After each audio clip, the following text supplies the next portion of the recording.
స్వచ్ఛ భారత కార్యక్రమంలో భాగంగా బొబ్బిలి రాణి మల్లమ్మదేవి పార్కులో క్లీనింగ్ నిర్వహించారు. ఈ కార్యక్రమంలో ఎమ్మెల్యే బేబీ నాయన పాల్గొని పార్కు పరిసరాల్లోని చెత్తను శుభ్రపరిచారు. ప్రజల ఆరోగ్యాన్ని కాపాడేందుకు కేంద్ర రాష్ట్ర ప్రభుత్వాలు స్వచ్ఛ భారత్ అభియాన్ కొనసాగిస్తున్నాయి. ప్రతి ఒక్కరూ దీనికి తోడ్పాటు అందించాలని ఎమ్మెల్యే చెప్పారు.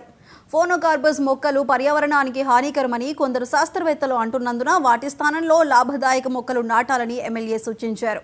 ఈ కార్యక్రమంలో మున్సిపల్ అధికారులు, కౌన్సిలర్లు పాల్గొన్నారు.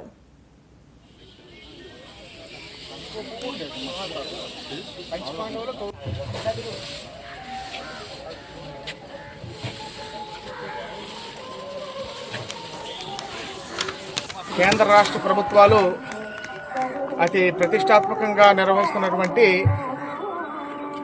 స్వచ్ఛ భారత్ కార్యక్రమంలో ఇవాళ శనివారం నాడు మల్లమ్మదేవి పార్క్ని శుభ్రపరచడానికి ఇవాళ కమిషనర్ గారు ఆధ్వర్యంలో కౌన్సిల్ మెంబర్స్ అవనివ్వండి, అదేవిధంగా అందరూ బొబ్బిలి పట్టణ ప్రజలందరూ కూడా ఇక్కడికి రావడం జరిగింది.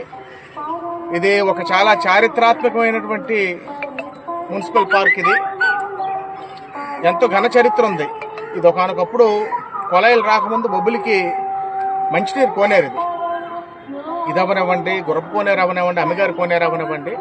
పూర్వం కాలువ నీరు, మురుగునీరు వెళ్ళేది కాదు, స్వచ్ఛమైనటువంటి నీరు దొరికే పరిస్థితిలో తర్వాత కాలక్రమేణా కొలాయిలు వచ్చాక వీటిని మనం పట్టించుకోవడం మానేసాం.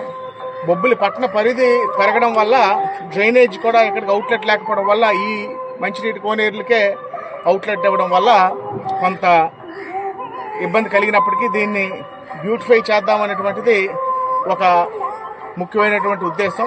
ఈ వారం కాన్సెప్ట్ ఈ చెత్త అంటే ఎలక్ట్రికల్ చెత్త, ముఖ్యంగా యూజ్డ్ బ్యాటరీస్ అవనివ్వండి, యూజ్డ్ వైర్స్ అవనివ్వండి, ఇవన్నిటినీ కూడా ఎలాగ సెగ్రిగేట్ చేయాలి ఏంటనేది ఈ వారం యొక్క ముఖ్యమైనటువంటి